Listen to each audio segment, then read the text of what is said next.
Queridos e queridas, como é que vocês estão? Belezinha? Né? Estou gravando no período da manhã, são 10h25 da manhã. Né? Então, tudo que pode acontecer no mundo vai acontecer. Minha cachorra vai latir, vocês vão escutar minha mãe xingando os gatos. Né? E tudo isso. Ó, tem até uma aranha, uma mini aranha passando na minha mesa. Né? Então, beleza? Como é que vocês estão? Como vocês viram o título do vídeo, vou falar sobre esse livro aqui, ó, O Investidor Inteligente, né? O Guia Clássico para Ganhar Dinheiro na Bolsa. Então, assim,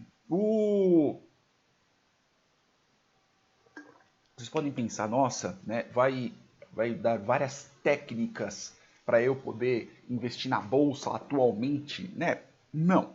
Esse livro aqui, em questão de exemplos, né, exemplos das ações que o Benjamin Graham fala, ele é um pouco datado, tá bom? Então a gente está falando sobre, que eu lembre, o livro em si termina em torno de 1970, 72, né? E os comentários que são do Jason Zweig, não sei como é que fala o nome dele. Então, os comentários do Jason, eles falam até 2002, né? Então, é um pouco datado em questão dos exemplos, né? Exemplos das ações.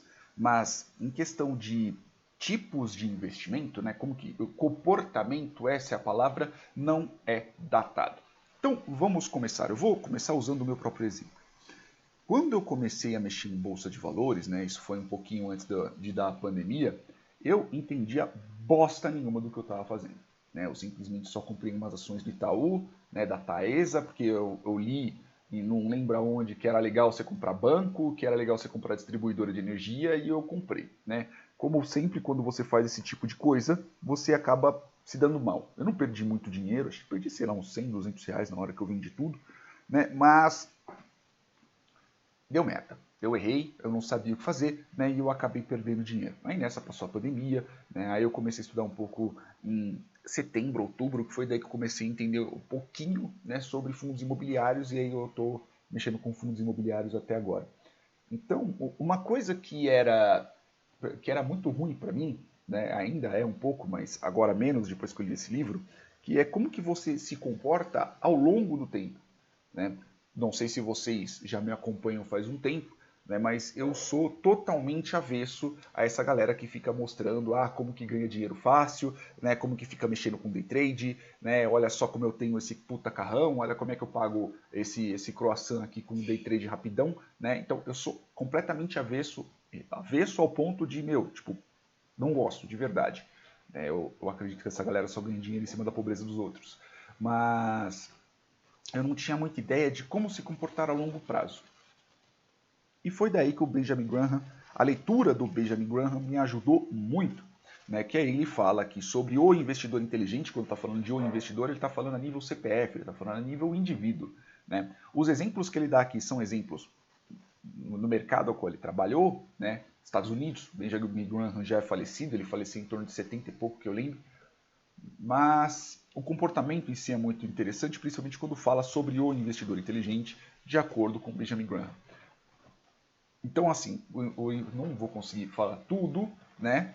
Mas eu posso citar algumas coisas. O investidor inteligente é aquela pessoa que, no mínimo, início de tudo, tem paciência. Porque quando a gente está tratando de lucros, né? E o Benjamin Graham, ele é o padrinho, né, de grandíssimos investidores norte-americanos, entre eles o Warren Buffett. Né? Não sei se vocês conhecem, dê um Google aí, vocês vão entender quem é. O primeiro tem que ter paciência, porque muitas das vezes, quando você compra uma determinada ação, né, o lucro que ela vai ter é só daqui a alguns anos. Então a valorização dela pode ser daqui a alguns anos. Uma outra coisa que a pessoa tem que ter, um investidor inteligente tem que ter, ele tem que saber no que ele está investindo. Então não tem que fazer que nem eu, né, que simplesmente falar, vou investir em Itaú, vou investir em Taesa, e é isso aí. Né, sem fazer algumas investigações, por exemplo, a quanto que está sendo cotado, né, qual que é a relação preço e lucro. Né, tem um dengoso voando por aqui, uma dengosa, né, que em sua aplicação é a fêmea. A relação preço-lucro, né, para você ter uma ideia se a ação está sendo vendida muito acima do lucro ou não, né, qual que é o caixa daquela empresa, para saber se aquela empresa ela é uma empresa sólida, há quanto tempo que essa empresa está pagando dividendos. Né, e é daí que a questão dos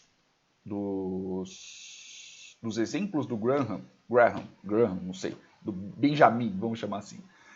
E do Brasil fica um pouco, vamos dizer assim, fica meio estranho, né? Porque a bolsa de valores lá dos Estados Unidos já datam de, sei lá, tipo ações já datam de 1700 e pouco, né? E aqui no Brasil não é tanto tempo assim. Então, por exemplo, um dos exemplos que o Benjamin Graham dá, que é para você saber se, por exemplo, que a empresa ao qual você vai investir, ela já paga dividendos há mais de 30, mais de 40 anos, né? Então, 50 anos, por exemplo, tem empresa aqui que de 1700 e pouco, acho que é um banco norte-americano, acho que é de Nova York, já paga dividendos desde 1700 e pouco. Então, né, existem algumas... É que eu tô com uma espinha no nariz, galera, que tá me doendo horrores. Por isso que eu tô coçando muito o nariz. E o comportamento do investidor inteligente é esse. Saber aonde está investindo e também um outro comportamento do investidor inteligente é não ficar especulando o tempo inteiro, né? Porque afinal de contas você não vai ter tanto dinheiro para ficar especulando, comprando e vendendo a curto prazo, porque isso também, pelo menos no mercado brasileiro, paga-se muito imposto. Ai, que espinhazinha safada. E uma outra coisa que o investidor inteligente também faz é pensar com a própria cabeça. É difícil, demora. Muitas das vezes a pessoa em si ela não tem recursos para poder fazer isso, e quando eu digo recursos, eu digo dinheiro e eu digo tempo. Então, às vezes, você não tem tempo para poder ficar analisando, baixando os informes mensais ou os informes trimestrais, semestrais, anuais de uma determinada empresa, né? Mas, assim, o dinheiro é o seu dinheiro. E você tem que ter a responsabilidade sobre onde você está gastando. Muitas das vezes, se você não tem essa ideia, que inclusive até mesmo o próprio Benjamin ele não aconselha muito, né, porque você tem a questão da diversificação dos ativos e ele fala muito mais sobre ações e ele não entra na questão de fundos imobiliários, tá bom? Os rates lá dos Estados Unidos. Aqui é mais por ação mesmo. Então, você tem que entrar numa questão de diversificação. Por quê? Não adianta nada você colocar todo o seu dinheiro em cima de uma ação, de uma determinada empresa, sei lá, você coloca no Itaú, você coloca no Bradesco, e acontece alguma merda com a empresa e você vai perder toda a sua grana. E você, nessa questão da diversificação, por exemplo, vamos dizer em empresas brasileiras, você compra algumas ações da Magazine Luiza, você compra algumas ações da Americanas, por exemplo. Aí você está trabalhando com um pouco disso, você pensa, você faz uma análise, o setor bancário é um setor legal. Você vai comprar um pouco de Itaú, aí você vai comprar um pouco de Bradesco, você vai comprar um pouco de Banco do Brasil. Aí depois disso você pensa, putz, por que não em geração de energia, distribuição de energia ou geração, você compra a Taesa. Então vai chegar uma hora que a nível CPF, a nível da pessoa, né, você vai ter diversificado tanto que você vai espalhar seu dinheiro ao longo das ações que você está comprando e também você não vai ter tempo para poder ficar analisando todas essas empresas. Ao contrário de uma empresa, um banco, por exemplo, que vai ter um monte de analistas, né? Então, quanto menos você se esforçar também, melhor. Então, às vezes, pode ser que você gaste, é bem melhor você investir, por exemplo, em um fundo, né? Um fundo de condomínio aberto, que é aquele que você compra, você dá dinheiro para lá e se você precisar você pegar o seu dinheiro de volta, né, do que você ficar analisando um monte de ações que pode ser que você não tenha nem mesmo as habilidades para você poder fazer isso. Né? Então, já falei sobre isso, já falei sobre você pensar com a sua própria cabeça, você não ficar, talvez você não consiga diversificar tanto, né?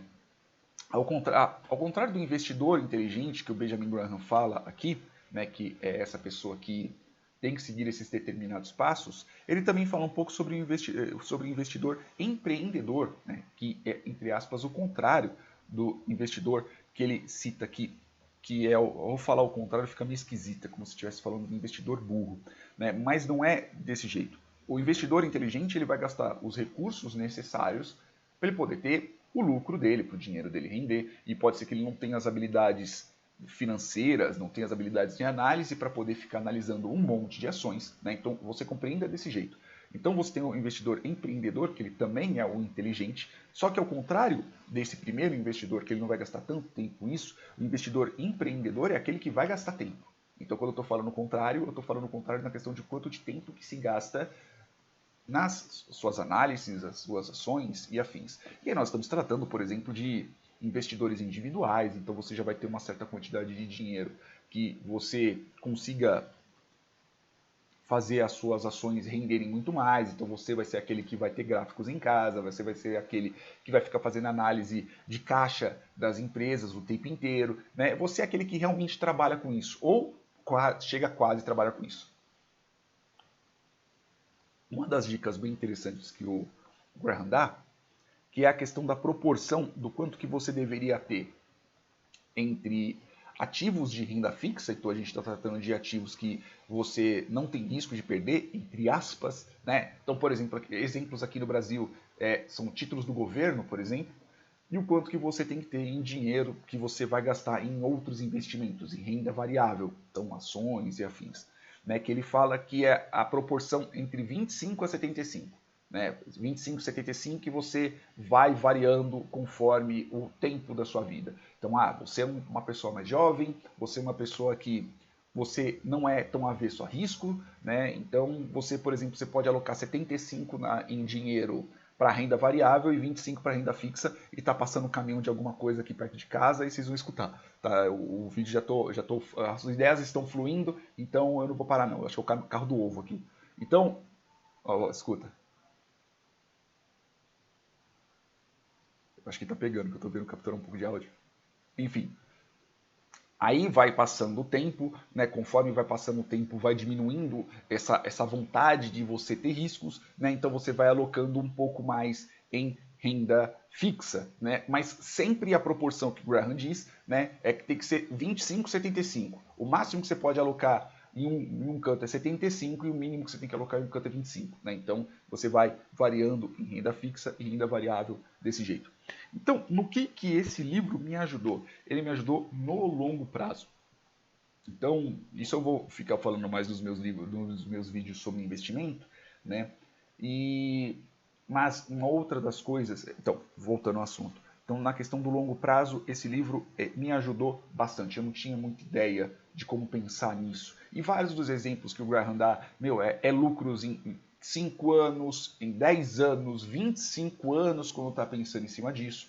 Né? Então a questão dos dividendos, às vezes segura ações por 10 anos, às vezes você mantém ela por um longo prazo, fala como que você deveria aportar, né? E não se esqueçam que quando a gente está falando disso, estamos falando de uma pessoa de 1970 e pouco. Ele é muitíssimo inteligente, né? Ele é o pai, vamos dizer assim, de investidores. Esse daqui é a Bíblia na questão de investimentos, né? Mas não se esqueçam que estamos tratando de 1970.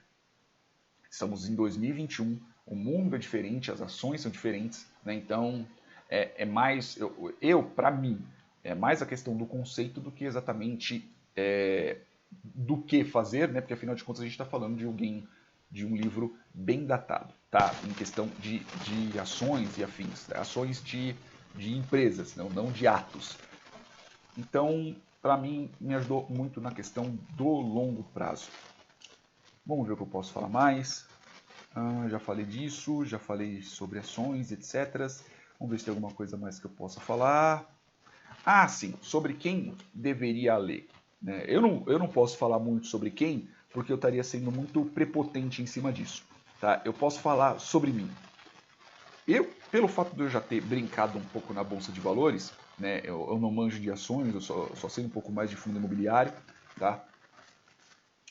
Para mim, foi muito legal a leitura do livro até o capítulo 15. A partir do capítulo 16, que é quando ele começa a falar sobre questão de dividendos, não de dividendos, a escolha de ações para investidor empreendedor, né? Ele fala um pouco isso, fala um pouco sobre isso. Tem o capítulo 16, né? Que a partir do capítulo 16, que é o capítulo... Quer ver? Deixa eu só achar aqui o nome certinho. Que é o emissões conversíveis e bônus de subscrição. Aí já começou a ficar muito enfadonho para mim, tá bom? Capítulo 17, capítulo 18. Aí daqui para mim já não me ajudou muito, né? Eu, Bruno, indivíduo. Daqui para frente eu já não gostei muito da leitura, não. Mas voltando, pelo fato de eu já ter brincado um pouco na bolsa, entender um tiquinho sobre o assunto, já ter lido um pouquinho, né? Até o capítulo 15 para mim foi muito útil. E ela é uma leitura um pouco seria um pouco difícil para mim, né? É um livro difícil de ler, mas seria um pouco difícil, mais difícil para mim se eu nunca tivesse mexido na bolsa, tá? Então, eu não sei se uma pessoa que nunca mexeu na bolsa, que não tem ideia, que nunca pesquisou um bocado sobre o assunto, se daria bem com o livro, tá bom? Eu, pelo menos, não me daria bem se já não tivesse estudado, se já não tivesse mexido um pouco na bolsa, tá? Mas se você é uma pessoa que quer ter paciência, se você é uma pessoa que quer ter vamos dizer assim, uma boa, não sorte, não é exatamente sorte. Se você pretende ter lucro a longo prazo, esse livro do Graham é muito bom. Inclusive, eu gostei mais ainda do livro do Graham porque ele sempre põe um especulador. Então, aí eu gostei mais ainda, tá bom? Como eu disse, eu sou extremamente avesso a especuladores, sou extremamente avesso a essa galerinha de YouTube que fica prometendo como ter riqueza, cursinho de 5 dias que vai te transformar em trader, né? Então, o livro do Graham eu gostei demais, tanto pelo conteúdo quanto pelo meu gosto pessoal, tá bom? Quem quiser, leia, é muito bom. Mas não se esqueçam que é um livro, numa questão de ações, empresas, etc., é um livro datado, tá bom? Então, se você quer alguma coisa, putz, referente ao Brasil, referente às coisas mais atuais, esse não é um livro, tá? Se você quer entender de comportamento de uma pessoa que pensa a longo prazo, esse livro é muito bom. Se você quiser entender sobre as coisas atuais, esquece, porque esse daqui, o máximo que tem, que é o Jason Zweig, ele fala nos comentários do livro até 2002. 2002, 2003, mais ou menos isso. Beleza? Espero que vocês tenham gostado, espero que vocês tenham aprendido alguma coisa e espero que vocês leiam o livro, tá bom? É um livro muito legal. Beleza? É isso aí, beijos na bunda e até o próximo vídeo.